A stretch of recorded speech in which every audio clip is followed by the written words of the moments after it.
agenda. The first thing, though, we want to really just open up a meeting with the JV Green Team and Cliff Meyer, and Brett Oakley is brought with him for a presentation for us. So I'm just going to turn the floor over to you. Thank you.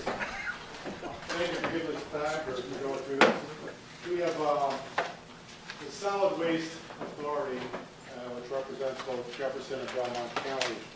We're going through a period right now, ratification process to ratify a new solid waste plan.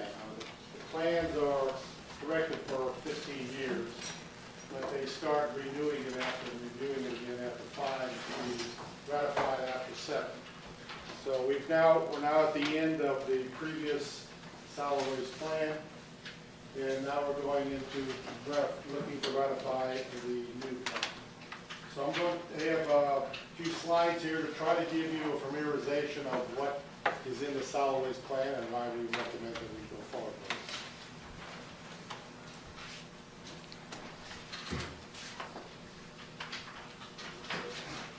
Now, the plans that we have, why do we have a plan in the first place? Well, the state of Ohio mandates that every county or combination of counties has to have a solid waste plan. And that solid waste plan has to follow the model of their state plan. Now, the plan that we're currently following is a 1995 vintage. The newer one, which is coming out in 2015, is a lot more restrictive, but we'll go through those as we go through the presentation.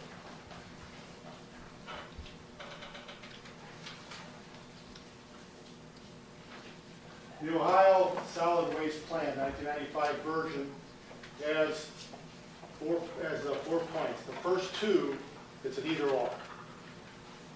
The first choice is to ensure the availability of recycling opportunities for 90% of the population of the district, of the two-county district.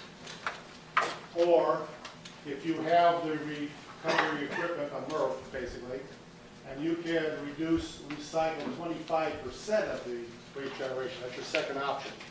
We don't have a MRF operation in here, and nor do most of the counties in the state. So we have chosen the first option, which is to make sure that we ensure that 90% of the folks in the county, in the two-county area, have the opportunity to recycle.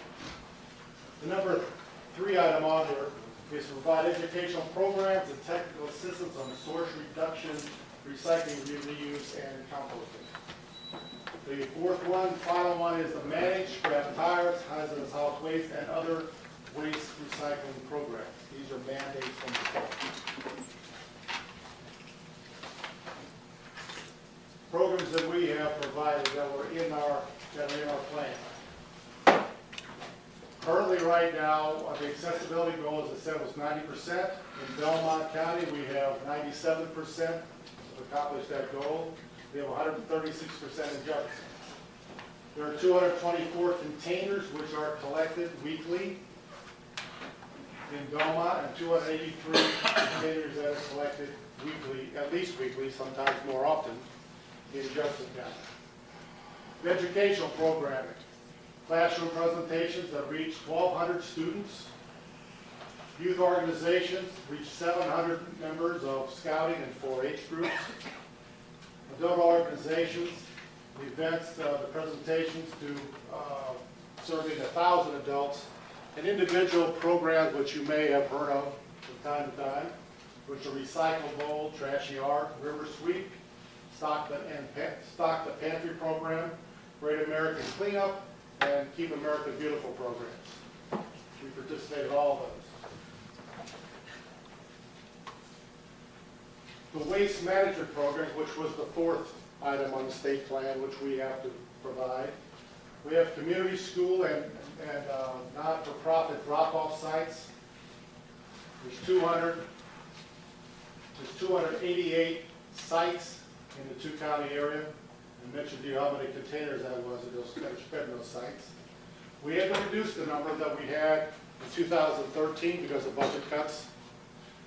So the very distant outlying areas were cut, basically because of the amount of participation they had. Some of them didn't They didn't fill it up even once a month. And the distances of travel to go up to some of the far areas were very expensive on fuel and tires. When you're looking at your budget, you have to get very specific on your cuts. Household hazardous waste and battery collections. That's also was curtailed. Instead of being every year in each county, it's every other year.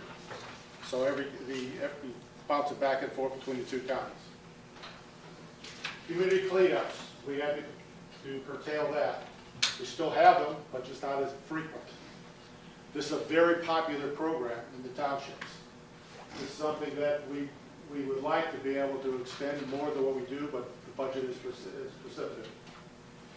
Electronic recycling and tube TV disposal. That's also been curtailed. We used to do it on a weekly basis. Now we do it once a quarter.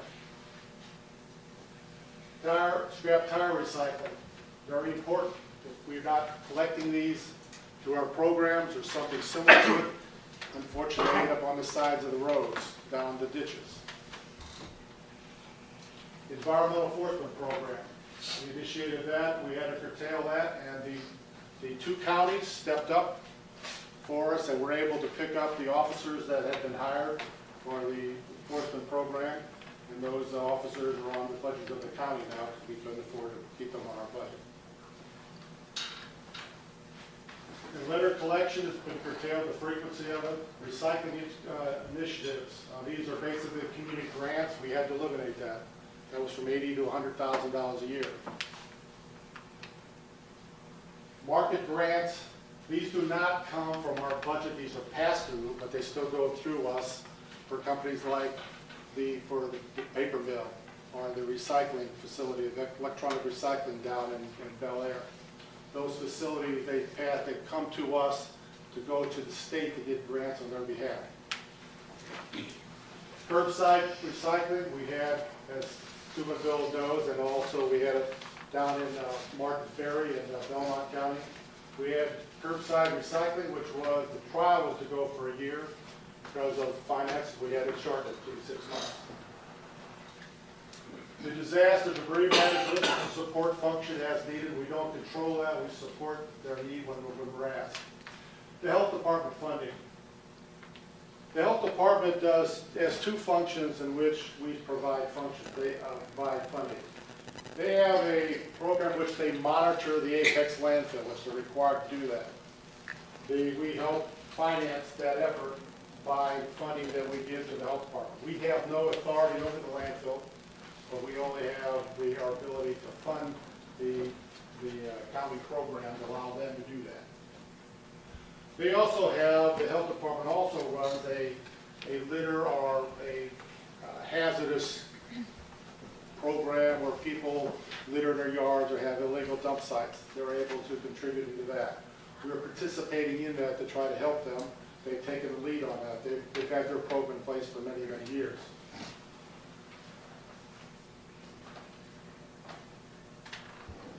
Expenses.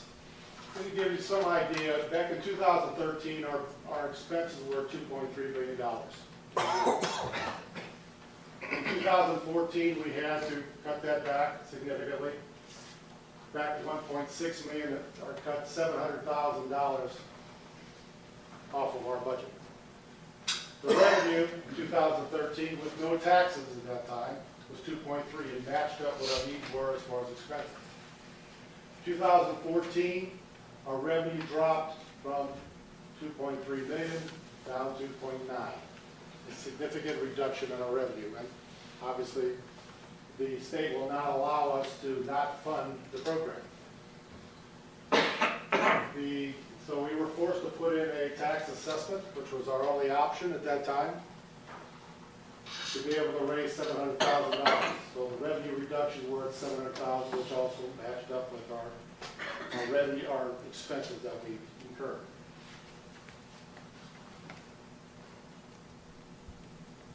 The expense reductions, just to give you a quick summary, was we had 3 positions, or 18% of the workforce, which had to be let go. Our operating expenses we reduced by $700,000, or 30% of our total budget.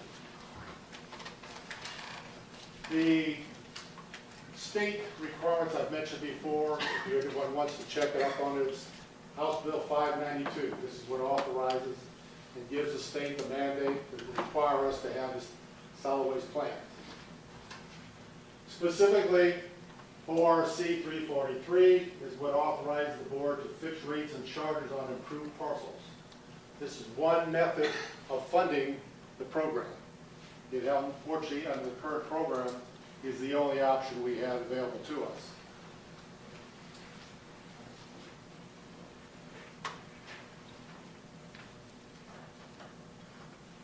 Here are the revenue sources that are available for the new plan. We already have in place disposal fees, which is what I mentioned in Apex. That's where the big drop comes. When the Apex significantly curtailed their receipts of waste materials at the landfill, that's what caused a significant shortfall. They cut out 1 million tons of material, which they used to do. We have a $1.50 charge against that. So when we lose 1 million tons, we lost the corresponding amount of revenue. Generation fees is another option that's available in a plan, except we're on the border of the state. And the state, because our folks can cross the line and go to another state, they're not subject, we cannot collect the fees when they cross state line. A different version or another opportunity they call designation sites, contract fees. This gives the authority, the ability for those communities, those counties that are on the border to be able to collect from landfills that are not in the state. We have 120,000 tons of municipal solid waste which are generated in the two counties in a year. Approximately a little less than 50% of it goes across state lines or is not able for us to be able to assess a fee on it. Designation fees, adding that into the new solid waste plan gives us that option that we currently do not have in the existing plan. The last option, and I will add again, last resort, is to assess property taxes. Without the designation fees, if it's not in the plan, we can't use that option. We have $12.54 per approved parcel, which has already been assessed and will be payable into 2015. With designation fees, conservative estimate on what we would be able to recover, we'd be able to drop the taxes down to $5.61 or less than 50%. Now you will hear later on about some communities around us or some other counties or some other districts around us that also have designation fees, and their designation fees are significantly more than what we projected. But I have to be conservative of what I know right now, not on what we think the Belmont's going to do next year or the year after that. I don't have any way of being able to assess that. I don't have any way of assessing the changes at the landfill. If all of a sudden they sell it, for example, sell it to somebody else and all of a sudden brings other material back in. If that happened, that certainly changes the needs for the revenue we have to be able to do the plan.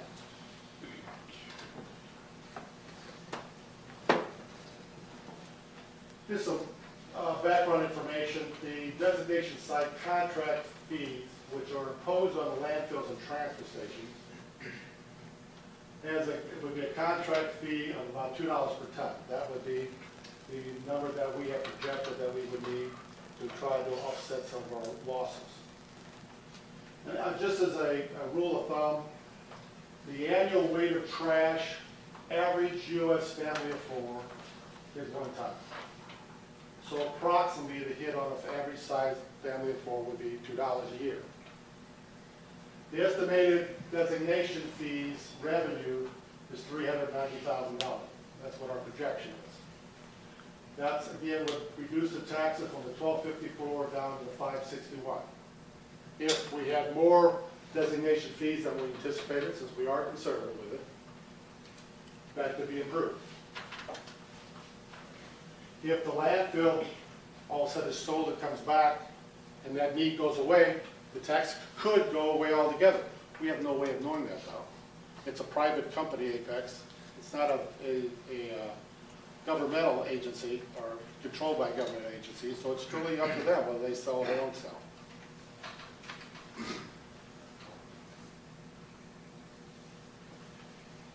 Destination fees on county residents. Reducing the tax assessment from $12.54 down to $5.61 reduces the total taxes by $214,000. There is the destination fees will increase the fees will incur additional cost of $98,000, but the net savings to the resident of the county is $150,000. That's total money out of the individual resident's pocket.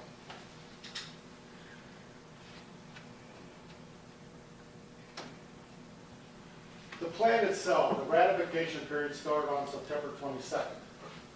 It requires the approval of the solid waste plan, approval of the Jefferson Belmont solid waste plan requires 60% of the population of each county. The largest city of each county must vote on the solid waste plan.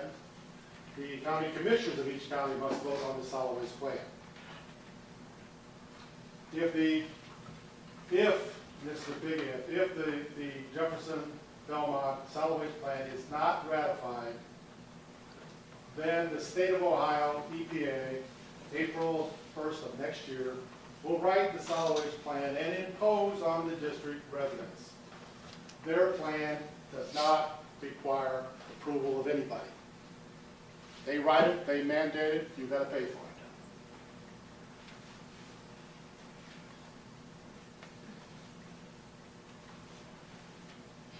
The new solid waste plan is only required, as I mentioned earlier, to comply with the 1995 requirements on the state plan.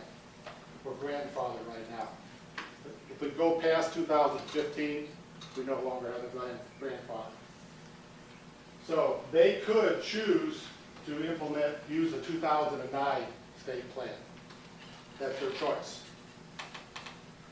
The new 2009 solid waste plan is a lot more expansive and thus much more costly to implement for the district. So the taxes that you have right now go up a lot higher. Whatever they put in their plan, we have to support. That's kind of law.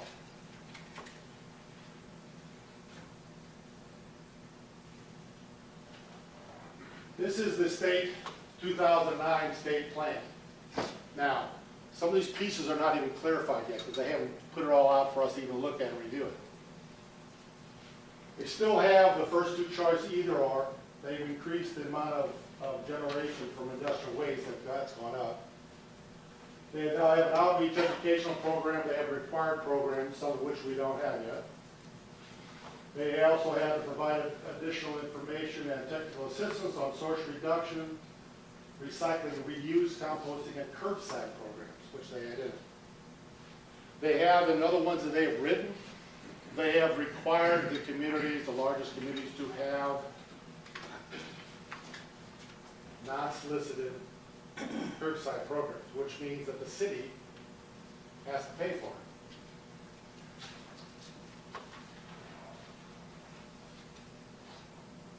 The expanded management of restricted solid waste, as many of these we already do. It would be adding the yard waste, which we don't do currently. Would that be another one we'd have to add? Economic incentive, source reduction, that's what they would call the curbside is, source reduction. Non-subscription curbside, and they will require a pay-as-you-throw program to go along with it, which then gets into what your normal trash delivery is. At some other time, if you're interested, I'll give you more details on it. It's kind of complex. The last one on the list, nobody knows anything about yet. Greenhouse gas reduction. We know what it is, and we all know what the reduction is, but we have no idea what the mandates are going to put on it. I don't know what to tell you yet. We haven't seen it. But this is in their plan, and they can implement it on us. Current drop-off site, just give you some, This is the last slide. This gives you a little bit of information. It's also one of the handouts that I gave you. Steubenville total trash generation, if you didn't have any recycling drop-off sites, you had about 11,580 tons of trash. The drop-off sites picks up 1,580 tons of trash of recyclable materials, which leaves 10,000 tons that Steubenville has to collect. It collects it now. The green team collections are 13.6 of the total waste is what we collect. Disposal costs, savings to Steubenville, $63,000 a year, because you don't have to pay for it, because we already collected it. If we didn't collect it, you'd have to dispose of it. Your designation fee increase to Steubenville based on 10,000 tons will be $20,000 a year. Any questions? What do you expect from us, Mr. Myers? Tax increase? Tax increase has nothing to do with the vote. The taxes are going to be whether you vote for it or you don't. Doesn't make a difference which way you vote, the taxes will be there. You're required by state law to fund the program. So they will mandate that you have to. So if I vote no, you're still going to tax me. Still have the same thing. It doesn't affect the taxes one way or another. Yes, you're still going to tax me. I'm sorry? If I vote yes, you're still going to tax me. But hopefully, we should be able to reduce them and put a designation fees in. There's other ways that we can reduce it. Like I said, there's other ways that the taxes can go away. I will go back a little bit of memory on some of them. Before my time, there used to be a tax that was imposed by EPA. I think back in 2003 was when I was here. It was $6.25. That tax, as soon as there was another source to get the money from, was immediately eliminated. That $6.25 went away. And there's absolutely no reason why, none, that the authority would immediately reduce taxes if we could find other ways to fund the program. Right now, the only option I have is taxes. Because of our primary source, which was disposal fees, go away. Yes, sir. Okay, what is a improved parcel? My home? My understanding is, I'm not an auditor, but my understanding is if you have a building or a structure on the property, on the parcel, that is considered to be an improved parcel. If you have a property, a lot that has nothing on it, you don't get paid anything, they don't charge anything. That's Okay, not an so, improved parcel. so if I own 100 acres of land and I'm getting gas and oil rights, that's not an improved parcel. No. Okay, but then you also, when this is done, you want to take care of the gas and oil right waste, right? Is this one of the things we want to try That's to? one of the designations. Okay, Yes. so They're going this to- person owns all this money, gets all this royalties, and they're not paying none of this because it's not an approved parcel. That's correct. Okay, okay. That's a good one there, I like that. Another thing, I asked you before, I want your expense report for 2013. Is that possible? And the expense report for this part of this year. You have 8 people that are staff, and you have 6 people that actually drive. Okay? I kind of think you're top heavy. You have 6 people to 8. I think you're a little overloaded. I don't know, maybe I'm wrong. Let me see. You remove 3 positions, and you want to assess our citizens to pay because we transport our garbage, our refuse, out of state, which we're trying to save costs on our trucks. And we're only going 4 miles to Brooke County, and you want us to drive all the way out to Apex landfill. So the wear and tear on our I'm trucks. not asking you to drive anywhere. I'm not. I'm just telling you. You want me to ask the, I'm just telling you where I'm going with this. And you're going to let these people own all this land, get away with nothing, and then I, as a homeowner, I got to pay the. I'm not worried about the $12. There's other people that can't afford the $12. Okay, but you've got these people with all the royalties getting all this money, and you're not assessing them. That's all I'm saying. I just have to follow the statutes. No, maybe never mind, I won't go any further. Mr. Paul, to help you Yes, sir. out, it's on an improved parcel, and I'll give you my example. Go ahead. Everybody knows where I live. The house that I own is on one parcel. Okay. As I was growing up, the garage, the double-car garage next door to my house, really belonged to a house on the old West Market. When Okay. they put in the new road, my parents purchased that property and all, but that's another parcel.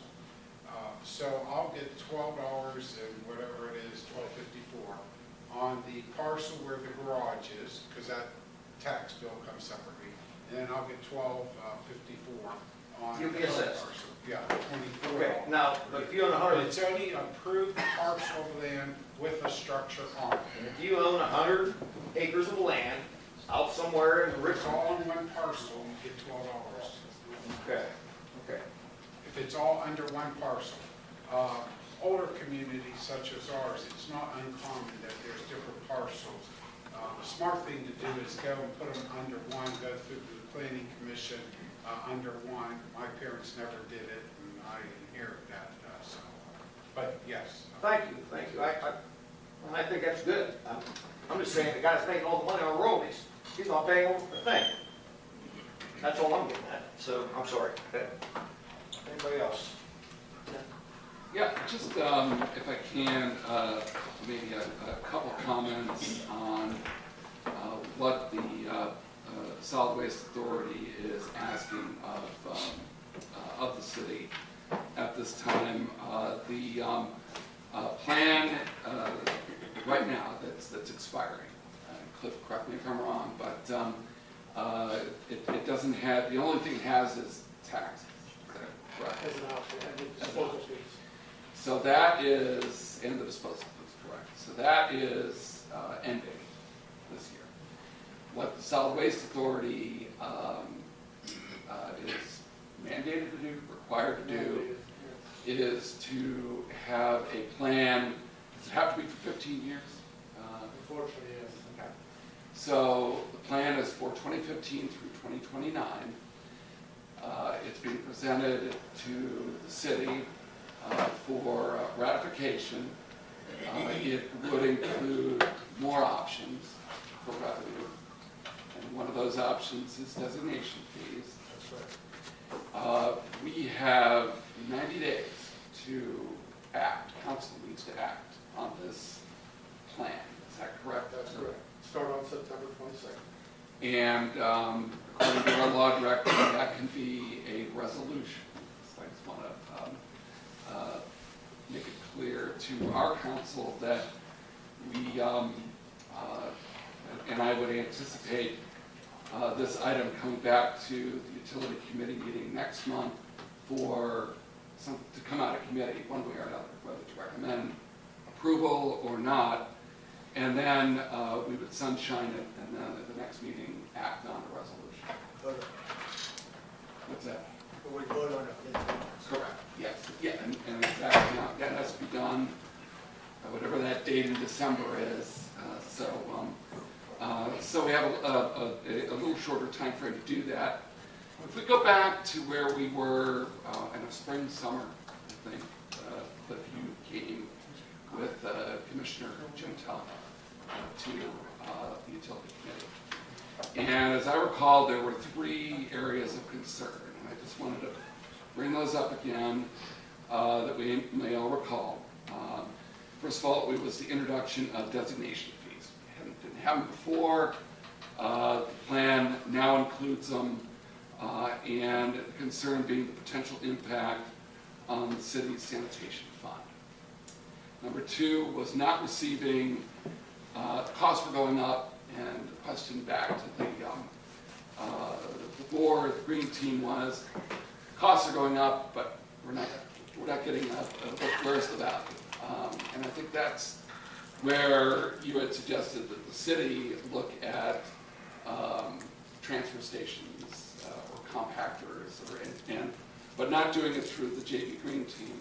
The city would make that investment, and I think you suggested that ultimately there would be a payback period, and we would cover those that would be the value that we would get. If we made that investment, we would get a value within a short term by doing that. 1.59 years, ROI. And then finally, it was the issue of the city's veto power. And I think that's one where I would hope we'd have a little bit more discussion, because with the, and correct me if I'm wrong, and I know the slide, I think the plan suggests that the designation fees would be at $2 per ton, correct? That's correct. And, but there's no guarantee that that could, if that was modified in the next 15 years, let's say that went up, those costs go up, those things go up in this world.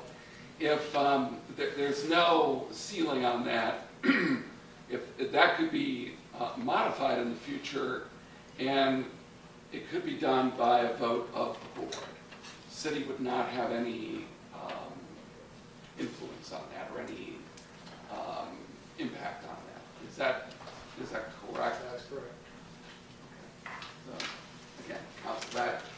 Because I think where we were a few months ago with our concerns, one thing that I did suggest to Cliff was that the plan be modified to put a cap on those designation fees. If we accepted those, that it would have to go through almost like the ratification process again, rather than a simple vote of the board. And I know you did a little research on that, and It's on the agenda at 6th, meeting on the 6th of next Monday, to approach the board on that very same issue. okay. So no, that was a major concern, and I think addressing that would be important for us. That's all I had. If you don't mind that, Sure. then I want to get to Commissioner. You're just talking about this veto power. Okay. What do you, on Monday you're discussing that we keep the veto power? Is that what I'm guessing? You would write the language, would change that you're looking for. That's what I'm suggesting. Right now, the proposed plan, we lose, the city loses its veto power Correct. regarding designation fees if it's passed as is. If the board wanted to, they had good reason, they wanted to increase it above $2, they have to go back up for ratification, cost all over. You would have the veto power back. All right, so we're going to potentially, that's going to be discussed on Monday, and you'll have an answer from that. From there. Yes, sir. Let me see if I understand this completely. Okay, so if we choose to no, or we choose to veto this plan, which we could do, right? Yes, you can. Okay, so if we did do that, then it would go back to the EPA, is that correct? And then they would take over and they would implement this.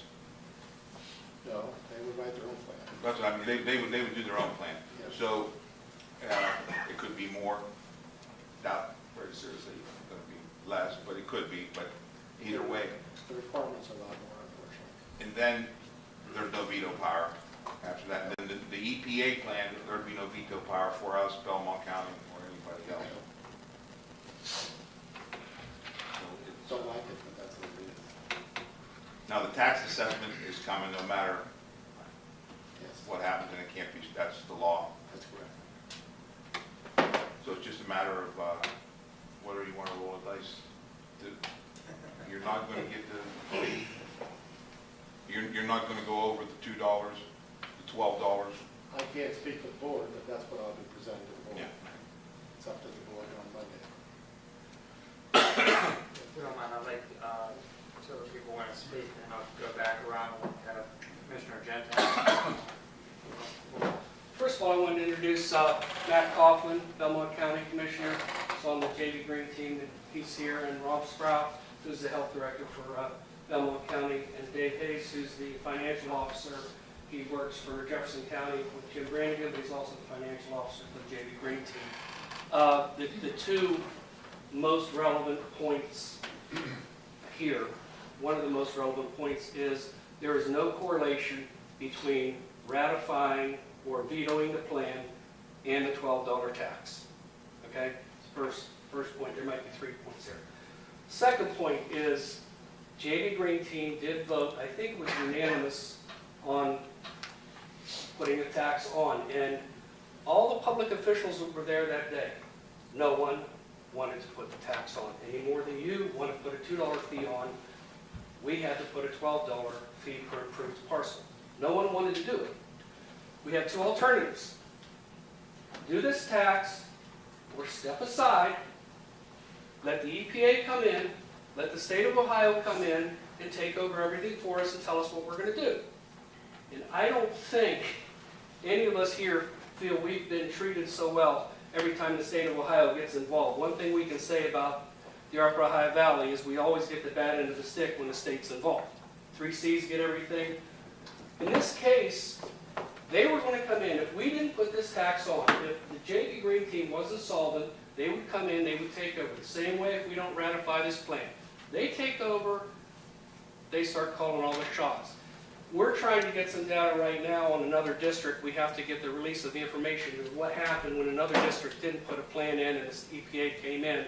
And our suspicion by everything we're seeing from the consultant is the plan the EPA would probably put in place will most likely cost more than the plan. And if it does cost more, you'll have about as much success as you will with the federal government deciding you don't want to pay income taxes. You're going to pay it. That's the way it's going to happen. And I understand, Willie, what you were saying, or Councilman, what you were saying, but we're following the rules of the Ohio Revised Code. I understand that, but we're basically playing the cards that we've been dealt, and how the state says we charge the tax and how we fund this. They number one say you're going to have it, and they number two tell you, here's how it's going to be funded, and if you don't do it, we'll do it for you. Any more than you as members of council can affect how much the state charges on a gallon of gasoline or the federal government charges on something. You can't do that as city council. And all we could do is work with the cards we've been dealt, and that's what we're trying to do. I don't know, Matt, did you have anything you want to add?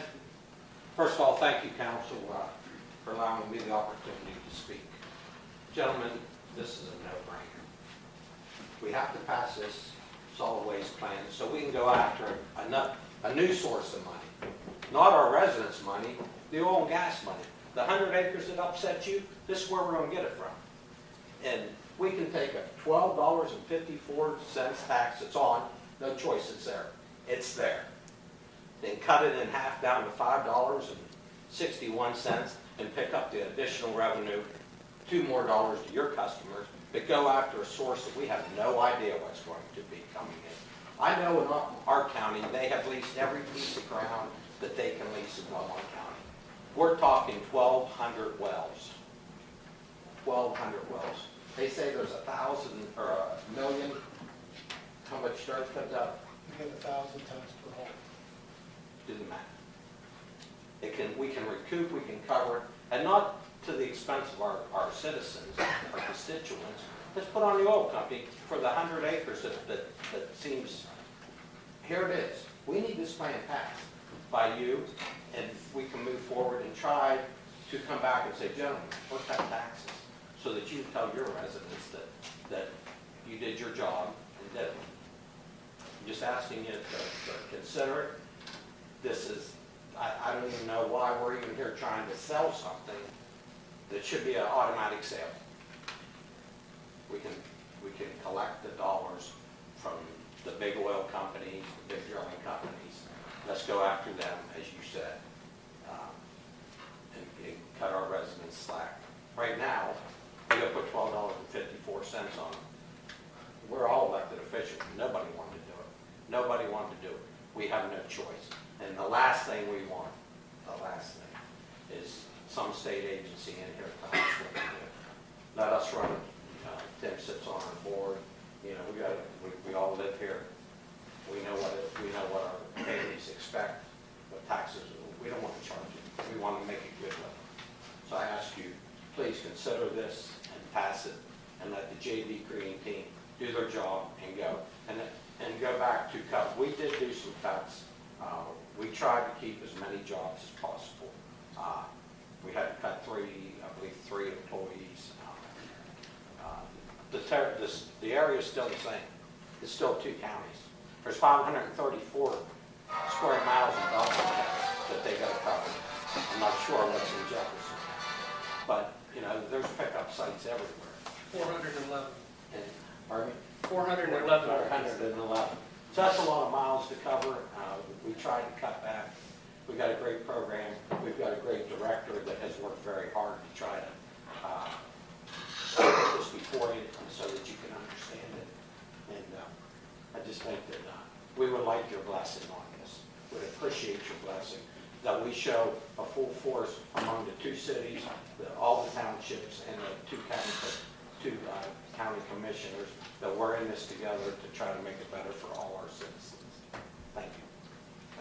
Tim, did you circulate these to council, that article?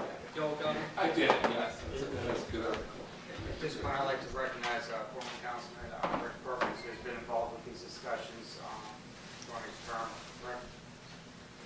Yeah, gentlemen, one thing I would say to you, Cliff, if you would like to get these people to understand a little bit more, I look at your slide.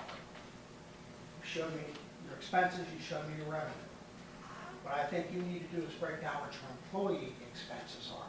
What percentage of that is all the money you have out there? What is your cost of your mandated program?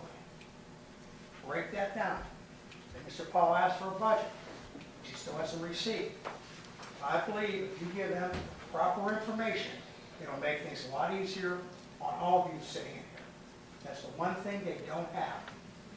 And as a public entity, somebody could just file a Freedom of Information Act and get the salaries right there and your budget. All I'm saying is provide that to them. It could make your life a lot easier. This is one of the questions I've had. I have been back on this council for 9 months now. The citizens have still come up to me. That's what they question the most. How many employees do they have? How much money are they making? What's your fringes? With the fringes, everything. What's it cost you for an employee? I'm not asking you to lay any more people off. But I think you need to explain this a lot clearer to the public, to this council. This is exactly where all that money goes and comes in here. We will do that. Thank you. And just one thing I would like to follow up is, you know what's going on in this county. We got an excellent staff of truck drivers that you cannot replace today anywhere. You should know that. You're facing anywhere. And that's one reason we did not try to reduce our staff, because it's hard to find good qualified staff and drivers out there getting it, because they're stealing them everywhere. I'm facing it in our water department, in our county, everywhere, and we do not offer the dollars that these oil and gas companies do offer. You know, I don't know if you face it up here. I know in our county it's kind of tough because they're what I call stealing employees everywhere. So, but we will get the facts to you and show you what everyone receives, and I hope that answers your And what question. percentage of the budget that is? I think that's important. Well, I mean, I would say it's probably the biggest part of the budget, because other than paying for trucks and gas and operation, you know, but we'll get it all to you. Okay, thank you. The second thing before I go to the other members of the council is, if you have listed through here all the services that were either eliminated or curtailed, with the 15 to 29 plan, are those services going to be reinstated? We have additional revenue. We have, This revenue you're asking for now, or additional revenue beyond what you're asking for? what I'm asking. So this would not even allow for some of these programs to even get reinstated. Not fully, none of them, there's only one that was eliminated, that's the grant. That's the only program that was eliminated. The other ones were curtailed. They're still in existence, but just at a lesser degree. It's like, for example, the hazardous household hazardous waste. Instead of doing 2 of them each year, we're doing 1 each year, and it's going back and forth 2 times. This year, they have to be in Belmont. Next year, it'll be back up in Jefferson. So if and where the additional dollars would come in to be allowed to do that, it primarily would be, one, if all of a sudden our projections on the designation fees, we bring in a lot more money than we anticipated. You know, we're a little under 400,000 than we anticipated. North of us, you got an article on your desk there, on the district not above us. They also have designation fees. They're getting into well over $1 million of revenue they're getting from the designation fees. So we could be very short. But I can't project because I don't know. Yeah. There's not enough information I can do. Another one would be if somebody else bought the landfill. If they put that back, the disposal fees back as they were, then I don't need the taxes. I can get rid of those right away. I just like to. Commissioner Gentile or Commissioner Copeland? Yeah, just real quick. One program that JB Green Team had that meant a lot to the townships, and I was a trustee for 18 years. We had the community cleanup, which was a program I know our township association fought for years to keep in place. It was able to service every township with a cleanup community day. We had to cut that back in Belmont County before this year. And another program that fought real hard, and the commissioners, Tom and I fought real hard, was the litter cleanup officer. The JB Green Teams that afforded the payroll for that in the tune of close to $60,000. Belmont County and Jefferson County stepped up and took that on their own, take it off the JB Green Team, to still give you a source of somewhere where there's illegal dumping going on, to be able to get a hold of that officer and say, hey, this is a cleanup site. So those were two programs, mainly the litter control officer that was picked up by both counties to keep that program intact, and it's for the eyesore. That program is available to the cities, is available to Steubenville as well as it is to residents of the county, and the county is picking up $60,000 on that.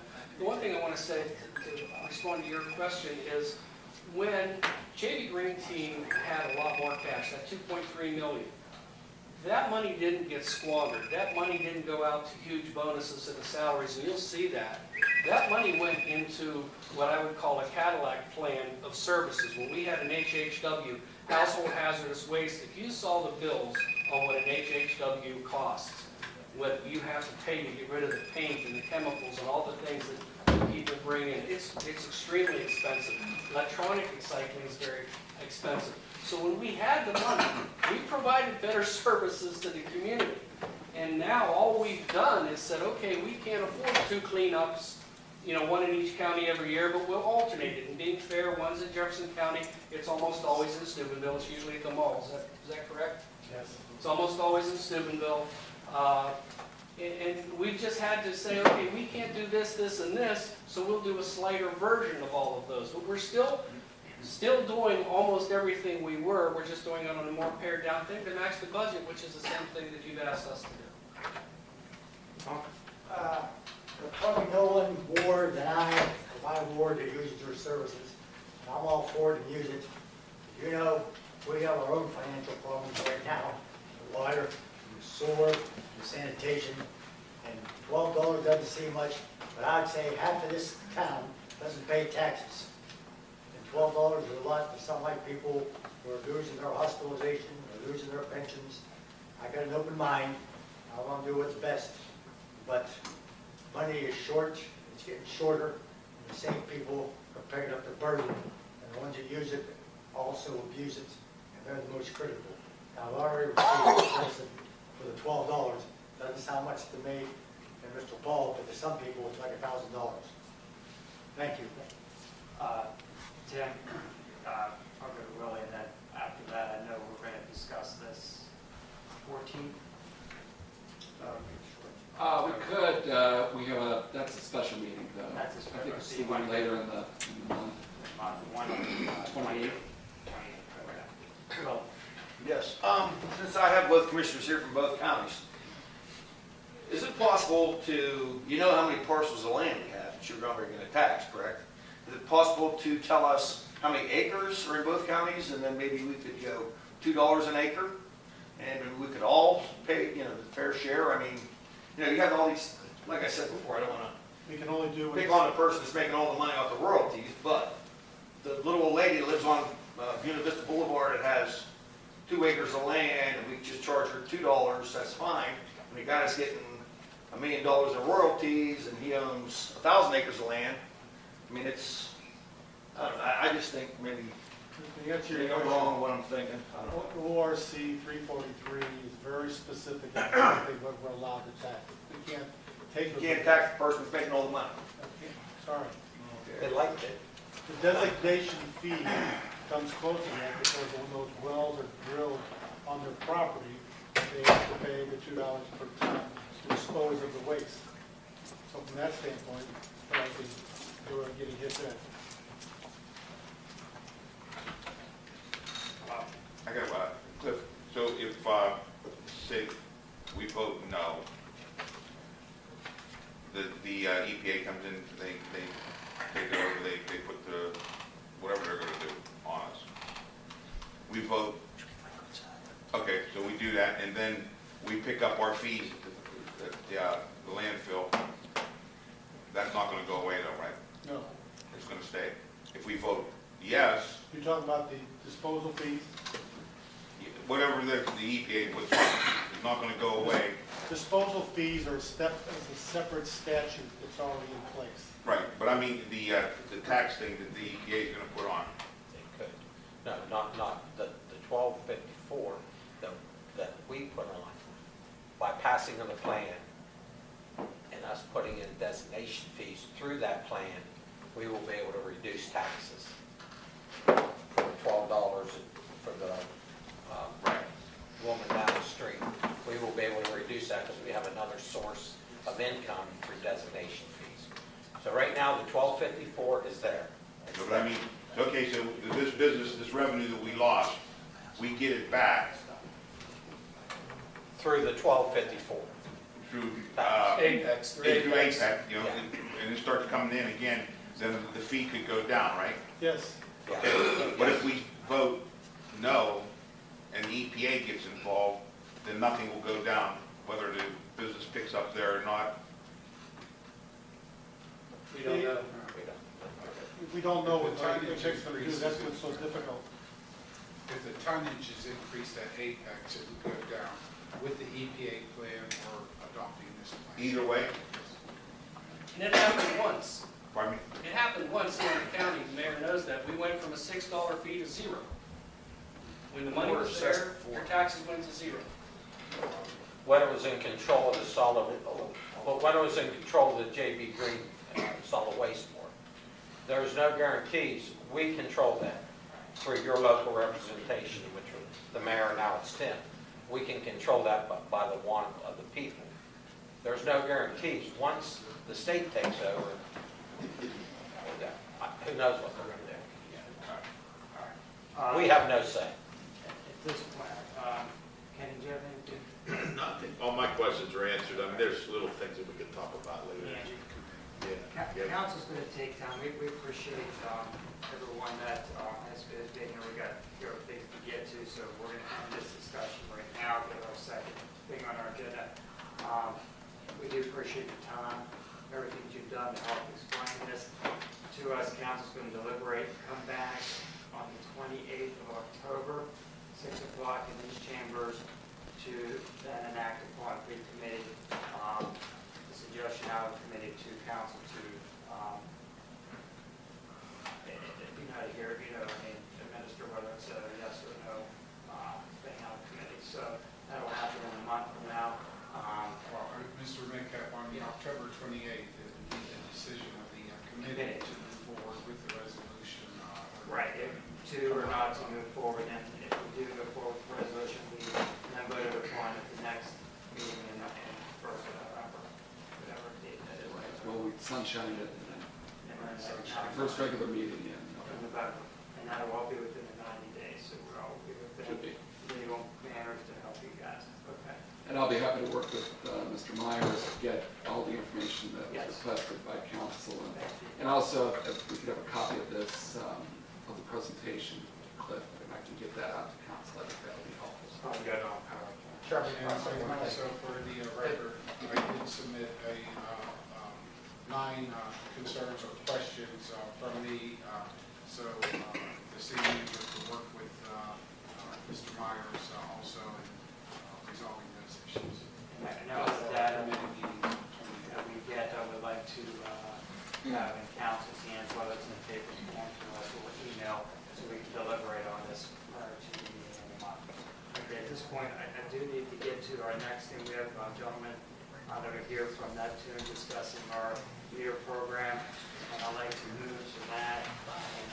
And Tim, do you want to start off with Stacy? The discussions that have been going on with Station, I'll talk about what we discussed with Neptune with the residential. First, give an update on our large meter program, though, please. Yes. Thank you. I'm going to pass it over to Stacy, but I do first would request that Stacy introduce one of our newest employees, and what her role is for us. Yes, so this is Lindsay Mont. She is our new utility billing manager. We've much awaited her arrival, and it was worth the wait because she's doing an excellent job for us. As you can see, this sort of leads into our meters, which in the last month since Lindsay's been here, we've increased about 30%. We've got 73 out of 113 meters ordered. It is the 3 to 6 week waiting time as far as when we actually get the equipment on site. So I do just want to point out that, we've increased a solid 30% since last month. Oh yeah, this is the chart, sorry, just to put everybody together. And she's been doing a tremendous job following up, getting in touch with everybody. She's just doing a great job. Right now, that's about it on that. I just want to lead into the Neptune residential project. Ray Swartz is here. He's going to just give us a rundown of how we would expect that to go. If I could just, one comment on the large meters. We've made a commitment to have this project done by the end of this year. And I'm pleasantly surprised to see that we have about 2/3 of them ordered. So those are going in, they've been paid for, they're going to be installed. What I've challenged the staff, though, to look at is the gap, what we have left to do.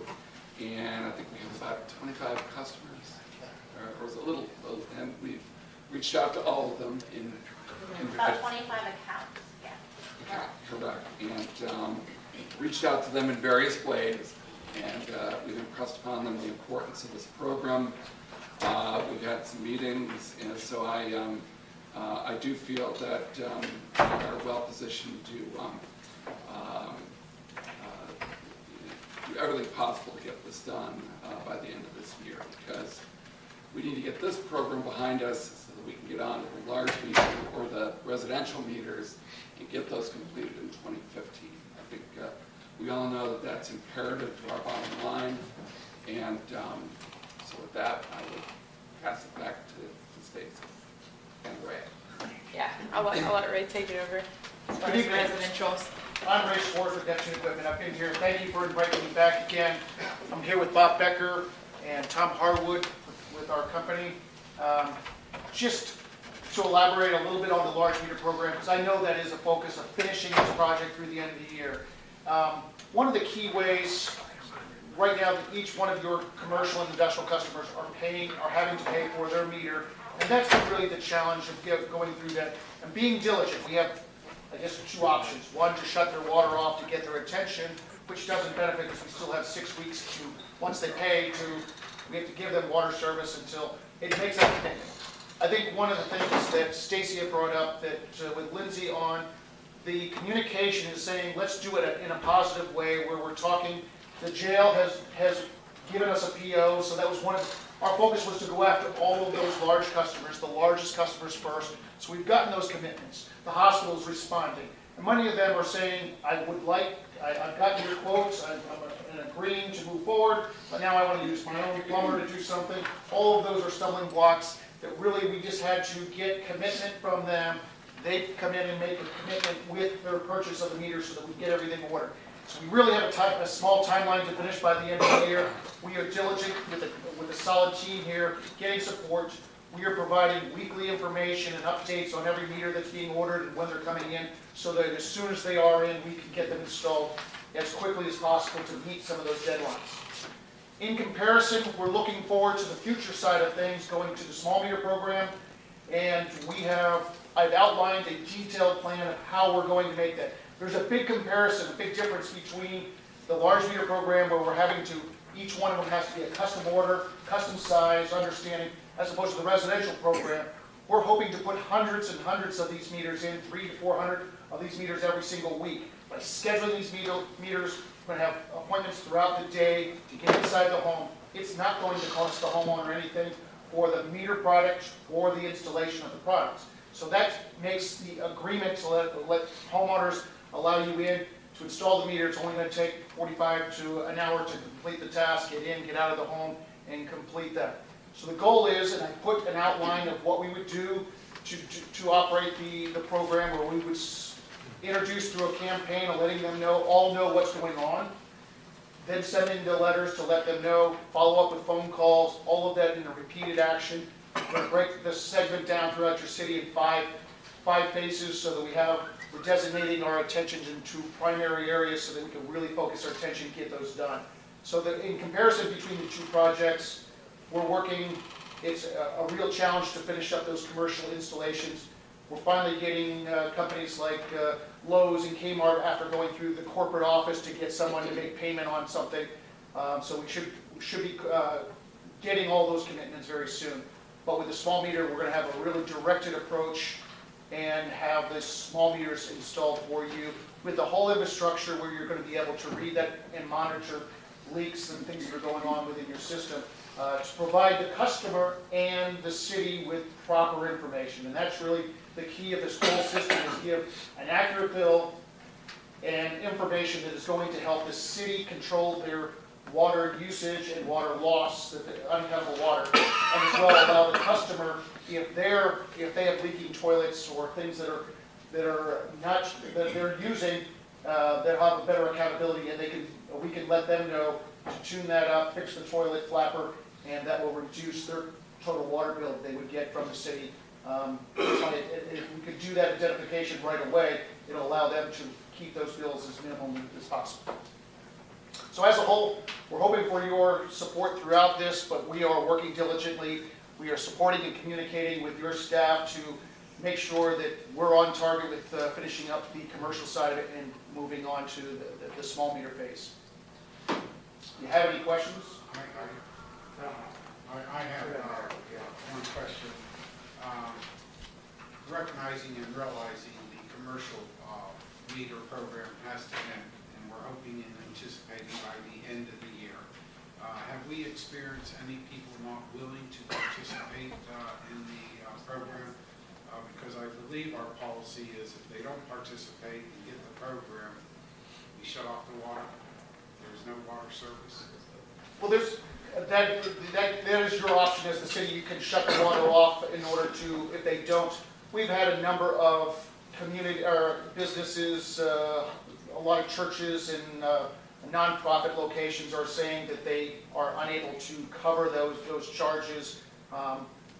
That we've given them options to look for if they have their own plumber, to utilize that and do that and save some cost of that. The cost of the meter, we're trying to put the right meter in there as far as the size of the meter. But we've had some community, more than anything else, it's like if they're not forced to make that, or if the corporate office hasn't sent payment on it, that's what's held much of this up.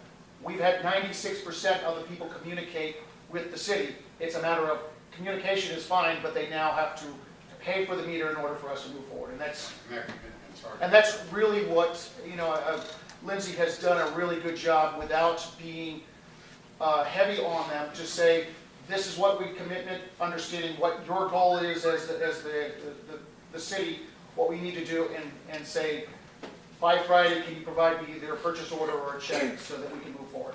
Okay, then as a follow-up to that, part of my understanding and concerns, and the concerns I've been receiving, is that a lot of businesses are discovering they have the wrong size meter. So during your surveys, you're making those adjustments, is that what I just said? We are, and there's some of it, a lot of it comes down from data that was brought down. We make an inspection, they've got multiple meters, and this particular meter and this particular meter have a similar identification number. We're getting those corrected. In no way can we put the wrong meter in based off of once we get accountability, and if we have to adjust a meter because it was, but in some situations we're having them order the particular meter, and if there is something that we have to adjust, we're making that financially and putting it And that's away. beneficial to the customer, to the business. Yes, and then there's some situations, That's a good thing. a lot of your documentation is, these meters are 40 years, some are 40 years old, some are 20 years old, so you've got a lot of old history, and sometimes the data isn't as accurate as it would be with the newer And system. it might be a couple dollars up front, but then a savings in the long run, so that's good.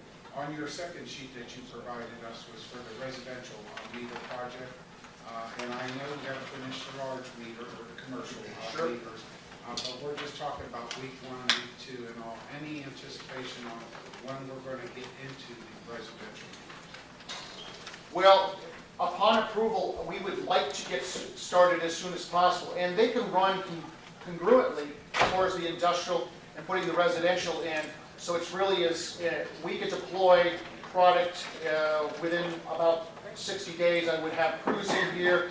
We will have a manager, a staff, everybody here to support the city here during the entire project, and that's going to help support you so that it can minimize your staff. A big part of what we will do is give a good outline every single week to allow your staff and as well the committee here to understand what's going on, how many meters are installed, what was done, and give you a good snapshot of what's going on throughout the project so that you don't have to be day by day involved in that process. It is a challenge getting inside 8,000 homes and trying to make arrangements and deal with all of that. And we want to do that in the best representation to the city. You're on. Yes, Mr. Rowland? Yeah, if I could, too, just a couple of points. With the residential meters, we do need to budget for that. We don't have that budgeted in 2014. So that is an item that would be part of the 2015 budget. And theoretically, that would be in effect January 1. So I think what's part of having an opportunity here this evening and our discussions on the residential meter is to be able to hit the ground running very early in 2015 to get this project underway and start getting the residential meters installed. As I've said before, in my experience, the residential meters are much more difficult than the commercial meters. The sheer size, the sheer number, the logistics, the customer service aspect of it with that many customers, and there are residents. We need to make certain it goes smoothly. So there are more challenges than with the commercial meters. But having said that, I think we're, again, positioned to have that approved in the 2015 budget and move forward very quickly in 2015. A quick second point, you mentioned, Mayor, about the some customers maybe refusing to, commercial customers to refusing. I don't think anyone's refused. We've had some reluctance, but the city, I can assure council that we're utilizing all the tools at our disposal in order to get the program done this year. We have been very positive throughout this and encouraged them in a positive way. Sometimes just shutting water off doesn't, that it's also a negative deterrent. But I think sometimes some force is needed, and that might be in a diplomatic force, and I think that's what we've gone back to city personnel to help in that positive negotiations and saying you have a deadline and we really need you to be part of the team and participate. Many of them are important companies within our community, and it's a matter of they set the example for the other communities or other businesses in town to comply. With that, talking about the residential meters, there's an ordinance coming up tonight, 2014-117. And that pertains to installing the water meter replacement project. Is that for commercial residents, or is that for residents? It's Yes. $2.3 million. Yes. Okay. It's the bond issue, yes. Okay. So when we have this, it's nothing against you. When we do, if we do go tonight with this emergency ordinance, that money will go towards installing meters in everybody's home. And that's at no cost to the citizens, right? That's why we're getting $2.3 million.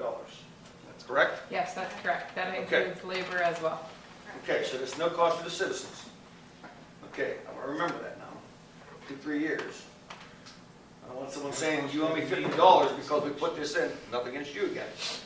But you owe us $50, like last time when we put the meter, that little thing on the outside, which didn't work for me. Well, I didn't even press it, but anyhow, it didn't work and I had to get it replaced. But anyhow, it's no cost to the citizens, correct? I want to make that clear. Thank you. I will vote for that tonight then. Just one simple question, and I'm sure the answer is yes, but the production of the residential meters, those will be well before we start the program, I hope. We're not going to get into the program and not have enough meters to continue. Like, I know that with the large meters, you have to do them individually, but I just want to make sure that when you come in, we're ready to go. We will have, It is. that is a plan of what's going to happen as far as the schedule. We're going to send out letters. We're going to have a warehouse. We're setting up a warehousing here. We're looking at multiple installers each day. We're going to have letters to send out to contact. We hope to have each installer putting anywhere from 10 to 15 meters per day, looking at numbers somewhere around 400 per week.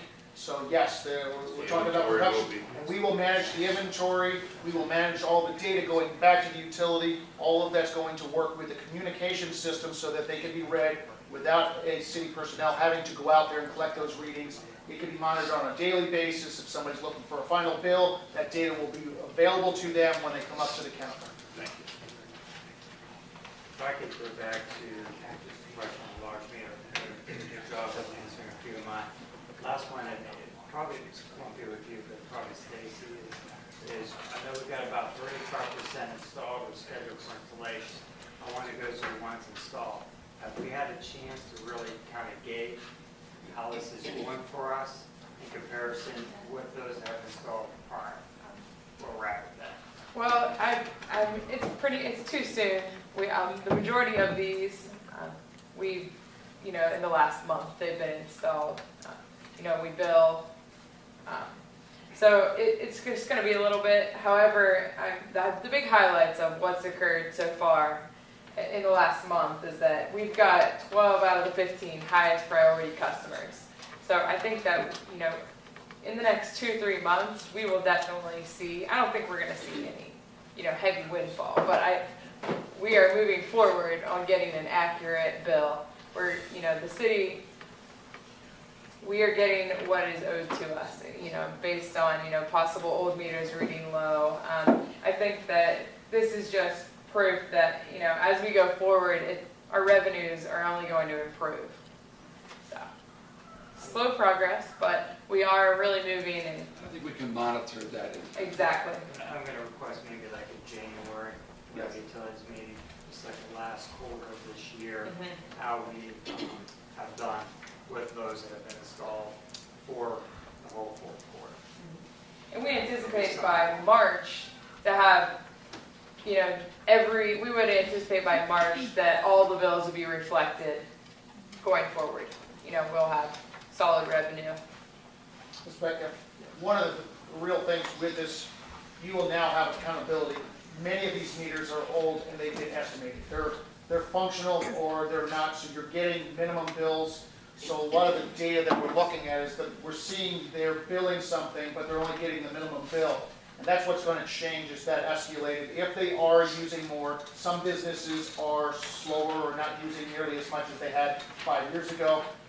But the reflection is those meters that are not operational or limited operational, you're going to see those improve. And really, if everybody's paying for what they use, you're going to have a more fair system. and be able to have a more accountable what you're producing out of the plant versus what's being sold to customers. Ms. Sykes? Yes, sir, when you were talking about the installation and once we getting down the road with this, does this also include the training for our staff with the new meters and the reading of the new meters and all the things that would happen? And you will provide that? Most definitely. It is important for the field staff that supervise and maintain your system, and as well the office, all the office support, the information, the data, the software, all of that will be included as part of the training because it's an ongoing process as you go through. You want to be able to maintain your product for the next 25 years, and all that will be ongoing throughout the year, throughout those years. Thank you. Thank you, Angie. Any other members of council? Dan, anything to follow up on? Good. Thank you so much for your time, your updates, and your diligence and hard work. Thank you. Hope to offer you continued support.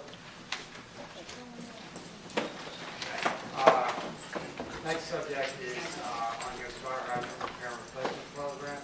Then I believe we're going to have Chief Capone, you're going to update us on that. What about the Vietnamese? Yeah, you kind of went over some. Oh, okay. Yeah. I apologize. Yeah. I won't let you go too far. Okay. May I suggest that we did review this article with Mr. Roldat, then we're getting close to the 7:30. Yeah, so what I'd like to do is, if we can, a fire hydrant repair. There's an executive session. Does that have to be the regular session of council? That was what I was looking at. In the fire replacement thing, if you want to handle that, we'll do the report. You're the best, I apologize, well, I missed that. Good. Mike? Thank you. Council, in front of you, you have a sheet, resembles something like this. Sheet resembles something like this. Yes, sir. It's just a summary of a few water line projects that are, one is ongoing, one will go out to bid hopefully in a month, and the other one will be in the design hopefully by the end of this year. The first one is Harvard Avenue. Work started out on Harvard on September 2nd. They've installed 1,100 feet of 6-inch plastic C 909 water main. 25 of the 30 services are installed. The remaining services will be completed possibly Wednesday or Thursday. We also installed 2 new fire hydrants. Final mainline tie-ins will take place late this week or early next week. We will send press releases out because there'll be some businesses that will be out of water. We're going to try to do those tie-ins as early as we can in the morning, 7, 8 o'clock, but there will be probably a 4-hour shut-off. We've encountered a few unknowns, but that's quite expected with one of our first water line projects in about 60 years. Is there any questions on that one? The next one is the Buena Vista water line project. We started the design in December of 2013. We had to purchase some property. We acquired that property in February of 2014.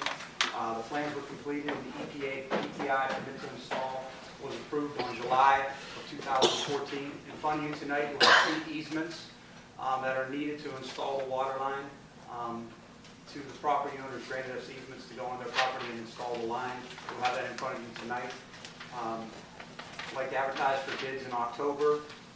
Open bids in November 5th, and award the contract prior to Thanksgiving.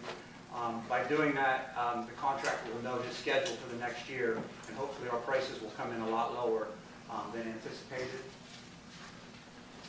Hopefully we'll start construction March or April of 2015 and be completed sometime mid to late June of 15. That's an upgrade, and if you look right behind your sheets, it kind of gives you a schematic of what's happening with that project. That's a schematic of the whole plan. If you want to take a look at that. We're upgrading an 1.25 inch water line to a 6-inch line on that project. The next project that we were working on was the Loretta Drive water line project. We received an engineering proposal from ADR Engineering and Associates in late August. The engineering fee is $59,293 to do the design for the project. I feel that that's a reasonable price, and we request to move forward. And there's 2 options below. that we can move forward on. One is the sunshine and ordinance on October 7th, pass an ordinance on emergency by October 15th, or October 14th. We could authorize the consultant to proceed on November, design completed by May of 15, and construction August through November of 15. Or if we go through the 3 reading process, we authorize January of 15, design would be completed sometime around August, and we would construct the project March of 16 through June of 16. The affected area is the second map for Loretta Drive. It's the area highlighted in yellow. Two comments that I would make if I could. I think, Mike, what the administration's requesting is that Loretta Drive in some form come out of committee with a positive vote to go forward so that we can plan for design of that project. Correct. And then I would just note, each of you on council received the updated waterline break report since 2010, and I think looking at that, it certainly indicates where we have some of our issues, and I would just, I think if you look at Loretta, obviously that there's a reason why that one is moving forward. It was one of the 3 waterline projects that we've talked about this year. And then, of course, we have a schedule already set for Buena Vista and Harvard. So with that, we would just ask the committee for its blessing to go forward with Loretta. You're fine with that? John? You're fine with that? The committee is fine with moving that forward. I'd like to ask Mr. Parlox his board. And I see there's about a 9-month lag. If we don't do it on an emergency, really, knowing the amount of breaks and issues you've got to deal with there, do you want this to be an emergency for your ward? I would like that very much. Aren't we asking also tonight ordinance number 2014-114, isn't that part of this project under an emergency? Yes. Okay, so I would ask that we do that on emergency then. This committee will sunshine. All right, thank you for asking, Greg. You're welcome, Willie, and we will sunshine as an emergency next Tuesday. Thank you. All right. Any other questions on this particular issue? Mike, anything further? No, the only other thing that was on the list was the Aberdeen and Bride and East Carlton areas, and we will be looking at those very closely because there's some trouble areas out there. That is the next on the list. But we'll work on some design piece for that as well and bring those to you at a later date. Okay? Thank you. Just to the timing of the rest of this meeting, and again, under number 4, if you could address that in your report. Okay. We will do number 5 and number 7 in the executive session after the regular session council this evening. Number 16, it's going to be really pertinent that you want to talk about on that, or doing until October. The Water Street opening, emergency repairs and restorations, I think, Mike, those are current. We're staying up on those, yeah. All right. And then the duct of water, structures inhabited without water service. Stacy? The list is currently, I think we started at, 98 or so. The list is currently down to 12 properties where we've identified, they're all off as of the last time our meters checked, but there are 12 properties where there are people living in there without water. So those are still on the questionable list, but they are every week being checked to make sure, actually daily, as our metered people are driving by, to make sure that they are still off. We're down to about 12. Yes, so we're down to 12 where it would be even questionable theft. Besides that, Well, and of course, if it's duct of water, it goes one direction. If it's inhabiting a structure without water, it goes to the building. yes. So those 12 properties are all going to be worked as far as, through the building code process. But that's where we're at as far as the list goes.